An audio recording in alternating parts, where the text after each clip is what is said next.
Your favorite international K-pop artist suddenly announced a concert in Cebu this weekend. You check your budget and it's not short, but just enough. You check out two airlines upang malaman mo kung alin sa dalawa ang pasok sa iyong budget. There are many factors to consider in choosing an airline. Eventually, you went for Cebu Pacific for the low cost. The flight was smooth and you enjoyed the concert of your Korean idols. On your flight back to Manila, the airline announced that the flight will be delayed for 6 hours. Hence, you will be missing your Monday class. The day after your SHS graduation, your mom takes you to the mall and surprises you with a graduation gift. She wants to buy you a new mobile phone. Now, you are faced with a problem of choosing among the hundreds of phones available at the mall. You and your mom check each and every mobile phone shop. After some time, you decide to visit Samsung Concept Store and check out their offerings from mid-range to flagship phone. Afterwards, you check out Mac Center and see the latest iPhone 11. Finally, you narrow down your choices to two, the latest Samsung and iPhone. However, each brand has its three variations for their latest lineup, and this complicate things. Which of the six models are you going to buy? Finally, you return to the Samsung concept store, reckoning to get the latest flagship model, the S20. The problem is, it has three variations. Which among the three models do you want to get? What are the factors that you have to consider in getting your new phone? This could be some of them. S20 is the cheapest among the three, while the S20 Ultra is the most expensive with a price of 72,000 pesos. It has the most advanced camera and the biggest screen. The S20 Plus fits perfectly on your hand. In the end, you decided to stick with your mobile phone because it is still in a good working condition and just received the latest OS updates. You got yourself a new computer laptop in preparation for your college.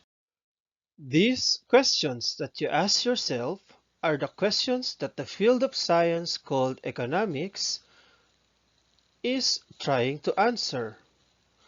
Whether you are a producer, a distributor, or a consumer, you always encounter these questions on a daily basis. Apple reckons, shall I produce iPhone 11 in three variants? Bilang distributor naman ng mobile phone sa Philippine market, ilang libong units ng latest flagship ng Samsung at iPhone ang iyong aangkatin para sa mga Pilipino. And you as a consumer reckon, shall I buy a smartphone, laptop, or a desktop for college? Depende yan sa iyong budget. Kung malaki ang iyong pera, bilhin mo ang tatlo. Kung eksakto, piliin mo ang kailangan mo sa tatlo. Kung wala ka namang budget sa ngayon, pag-ipunan mo muna. So, what is economics? Panahon pa lang ng sinaunang sibilisasyon ng mga Griego, nabanggit na ni Hesiod ang oikonomiya. Pinag-usapan na din ang diskursong ekonomiya bilang household management ni Aristotle, Plato at ng mga sumunod pang Griegong scholar.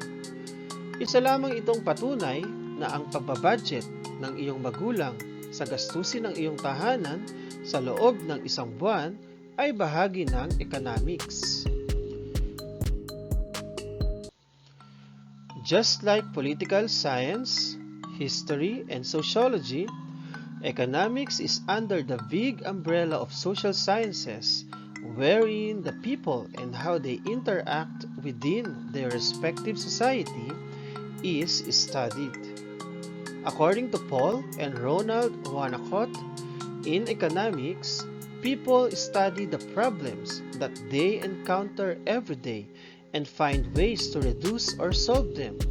In addition to that, economists also use the fundamentals of mathematics, chemistry, physics, and other sciences. Alam nyo bang sa economics, magiging matalino ka sa paggawa ng desisyon? Maiiwasan mo ang magkamaling muli. In our previous discussion about getting a new phone, you just made an economic choice. Every day, each and every one of us makes a choice. Sa pagising mo sa umaga, nagpasya kang hindi na mag-almusal dahil mahuhuli ka sa iyong klase. Nakarating ka sa paaralan at naging aktibo sa unang period. Nang dumating ang iyong guro para sa ikalawang subject na maths, naramdaman mo ang gutom. Tumindi pa ito sa paglipas ng kalahating oras. Dahil dito, hindi ka na makapag-isip ng maayos at makasagot sa seatwork na ibinigay ng iyong guro. Nasa utak mo na lang ay ang pagtunog ng bell upang maging hudyat na recess na. Your school day ended and you finally got home for dinner. At around 9 p.m., you received a message from your friend inviting you to watch his ML livestream at 11 p.m., just like what you did last night. Suddenly, you remembered your maths class this morning. You had difficulty in the seat work because you were hungry. Your stomach was bugging you because you skipped breakfast that morning, afraid that you would be late for school. It was because you stayed up late last night to watch the live stream. You check your calendar and realize that you have an exam and a performance task scheduled tomorrow. You politely informed your friend that you could not stay up late. You prepared your school materials for tomorrow and at 10 p.m. you retired to bed. Eventually, you aced your exam and performance tasks. Economics is important because of the reality. That is called scarcity.